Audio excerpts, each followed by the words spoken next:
हाय दोस्तों। अब ये दूसरे वीडियो में हम दूसरे श्लोक से लेके 9वें श्लोक तक एक एक श्लोक पढ़ते जाएंगे, क्योंकि वैसे तो हर श्लोक में हम वक्त बिता सकते हैं, लेकिन 2 से लेके 9 श्लोक तक इनको एक साथ में लेकर अगर समझें तो ज़्यादा मज़ा आएगा। दूसरे श्लोक में लिखा है, संजय ने कहा, पांडव सैन्य की व्यूह रचना देखकर राजा दुर्योधन ने आचार्य द्रोण के पास जाकर ये वचन कहे। अब संजय ने रिपोर्टिंग शुरू कर दी है। संजय बता किसको रहा है? दुर्योधन के पिताजी को, राजा धृतराष्ट्र को। उसको मालूम है, संजय को मालूम है कि राजा क्या सुनना पसंद करेंगे। किसी भी बाप को सबसे पहले जानना यही पसंद होगा कि मेरा बेटा, मेरा बड़ा पुत्र अब कहाँ है। तो आप देखिए संजय कितना स्मार्ट है। सबसे पहले शुरुआत ही ये करता है कि सीधा कैमरा ले जा रहा है दुर्योधन के ऊपर कि hero of the story according to the Kauravas, Dhritarashtra के नजरिए से, संजय के नजरिए से अगर हम देख रहे हैं, जो कि हम देख रहे हैं, तो मेन कैरेक्टर अब इस वक्त कौन है? मिस्टर दुर्योधन। तो सीधा कैमरा दुर्योधन पे गया है। पांडव सैन्य के व्यूह रचना देखकर, अब दुर्योधन भी सबसे पहले क्या देख कर आ रहा है तो वो फाइनली ये वॉरियर जाके देख के आया है कि क्या व्यूह रचना कर आए हैं, मतलब क्या देख कर आए हैं कि कितना प्रिपरेशन दुश्मन ने किया है। ये ध्यान रखना, आगे के श्लोकों में काम आने वाला है। देखकर दुर्योधन ने आचार्य द्रोण के पास जाकर ये वचन कहे। श्लोक तीसरा। अब दुर्योधन बोल रहा है, हे आचार्य, आपके बुद्धिमान शिष्य ध्रुपद पुत्र द्वारा व्यूहकार खड़ी की गई पांडु पुत्रों की इस महती सेना को देखिए। ये अपने एनिमी की बात कर रहा है। एनिमी को कलेक्टिव नेम से पुकार रहा है, पांडु पुत्र। अभी इसके मन में कोई इंडिविजुअल आइडेंटिटी आई नहीं है। अभी तो ये कलेक्टिव आइडेंटिटी के साथ देख रहा है। जब भी कभी दो देशों में लड़ाई लड़ती लगती है, तब देश क्या बोलते हैं? रशिया बोल रहा है कि मैं यूक्रेन के साथ लड़ रहा हूँ। यूक्रेन बोल रहा है कि मैं रशिया के साथ लड़ रहा हूँ। रशिया और यूक्रेन ऐसा कोई अस्तित्व में होता नहीं है। अस्तित्व में होते हैं इंडिविजुअल सोल्जर्स, जो कि एक साथ बैठकर गॉसिप करने चाहिए। अब लड़ने वाले हैं एक दूसरे के साथ। क्यों? क्योंकि उनके ऊपर एक कलेक्टिव लेबल लगाया गया है, पांडुपुत्र, Ukrainian, Russians. Wars can happen only between collective identities, which are fictional, don't exist in reality. In reality, only the individual identity exists. एक आप हो, एक मैं हूं, मैं आपसे बात कर रहा हूं। Collectives are just imagined identities. इसको ध्यान में रखना, आगे श्लोक में काम आएगा।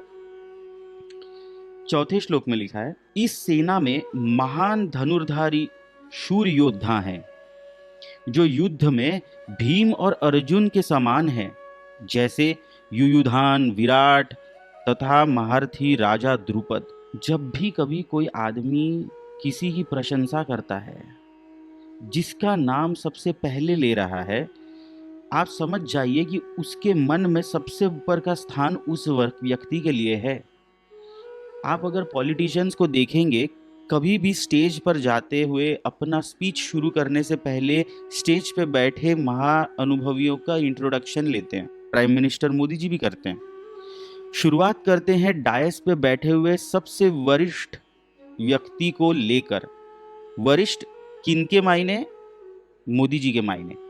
उसी तरह यहाँ पे दुर्योधन के मायने जो सबसे वरिष्ठ है, शक्ति में कहिए, स्थान में कहिए, जिस तरीके से भी कहिए, जो भी सबसे पहले आ रहा है माइंड में, उसका नाम सबसे पहले आ रहा है मुंह पर। शक्ति की समानता किसके साथ तुलना हो रही है? भीम और अर्जुन। तो भीम और अर्जुन शक्तिशाली है, इसमें दुर्योधन को भी कोई डाउट नहीं है, लेकिन इन दोनों में वो वर्चस्व दे रहा है भीम को। आप समझ रहे हो बात को? ऐसा क्यों हो रहा है हम 10वें श्लोक में समझेंगे। अभी तो चौथे पे हैं। जिसका भी नाम वो सबसे पहले ले रहे हैं, उनके मन में उनका स्थान सबसे ऊपर है। ये हमको इस श्लोक से लेना चाहिए। 5वां श्लोक पढ़ रहा हूँ। धृष्टकेतु, चेकितान, बलवान काशीराज, पुरजी कुंती भोज और मनुष्य में श्रेष्ठ सौभ्य अपने और बाहु महाअनुभव महारथियों के नाम गिना रहे हैं। पराक्रमी युद्धमानु, बलवान आत्मौजा, सुभद्रा पुत्र और द्रौपदी के पुत्र। देख रहे हो फिर कलेक्टिव्स, सुभद्रा पुत्र, द्रौपदी के पुत्र। बट अच्छी चीज़ है कि वो टाइम पे विमेन लेड आइडेंटिटीज तो थी। आज संजय लीला भंसाली को लीला नाम इस्तेमाल करने के लिए लोग हंसते थे, बट तब भी वो टाइम पे सुभद्रा पुत्र और द्रौपदी पुत्र बड़े इज्जत से नाम लिया जा रहा है इस देश में। महाराजा के पुत्र, बादशाह अकबर के पुत्र बाद में आया है। पहले माँ के नाम से जाना जाना उतना ही इज्जतवान था। जरा वेट करिए, ये सबके नाम गिना रहा है, बट नाम गिनाने के पीछे रीजन कुछ और है। वो रीजन क्या है वो अभी निकल करके आएगा। है द्विजोत्तम, हमारे पक्ष में भी जो विशिष्ट योद्धागण हैं उनको आप जान लीजिए। अभी वो तो उनके तरफ थे, अब हमारी तरफ भी कोई कम नहीं है। अब सुनना कौन कौन है। आपकी जानकारी के लिए अपने सेना के नायकों के नाम मैं आपको बताता हूं। एक तो स्वयं आप हैं, देख रहे हो, दुर्योधन गिना रहा है कि एक तो हमारी टीम में आप खुद हो। ऐसे अपने द्रोणाचार्य को मेरे को एक बात बताओ, कोई आदमी अगर तुम्हें बोलता है कि मेरी टीम में जानते हो कौन कौन है, सबसे पहले हो तुम, अब ये कुछ गड़बड़ लग रहा है, ऐसा कोई बात नहीं करता है। ये सारे नाम गिनाने के पीछे कुछ और रीजन है, किसी चीज की बैकग्राउंड बनाई जा रही है ये सारा नाम ले लेकर।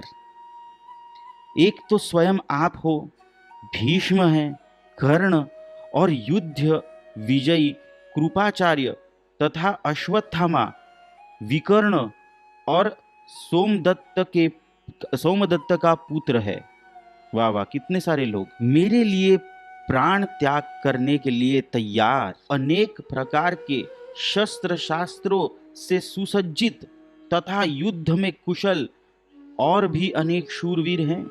इतना सारा बैकग्राउंड बनाने के लिए इतना सारे नाम गिनाने का रीजन अब निकल करके आया है।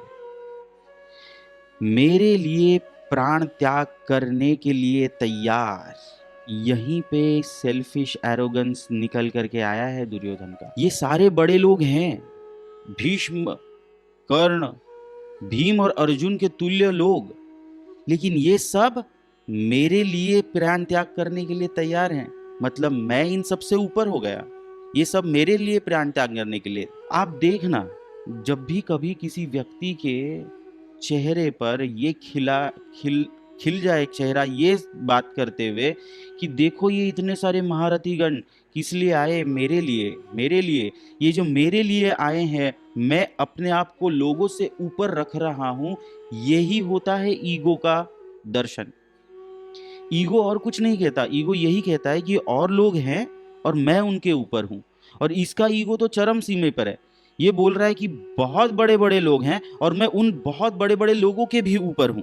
इस पूरे दूसरे से लेके 9वें श्लोक तक हमको वैसे तो श्लोक बहुत साधारण मिले जिसमें तो नाम गिनाए गए, लेकिन इन नाम गिनाने के तरीकों को देखो, पुकारने के तरीके को देखो।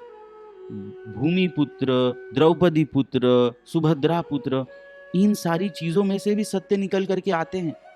गीता को जिस तरीके से पढ़ना चाहिए उस तरीके से पढ़ेंगे तो जीवन के सारे सत्य धीरे धीरे समझ में आने लग जाते हैं।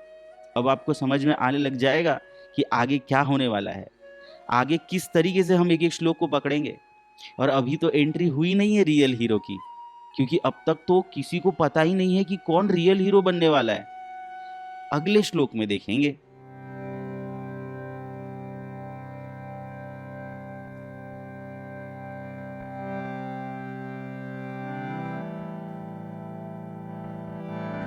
Krishna Krishna Hare Hare Hare Rama Rama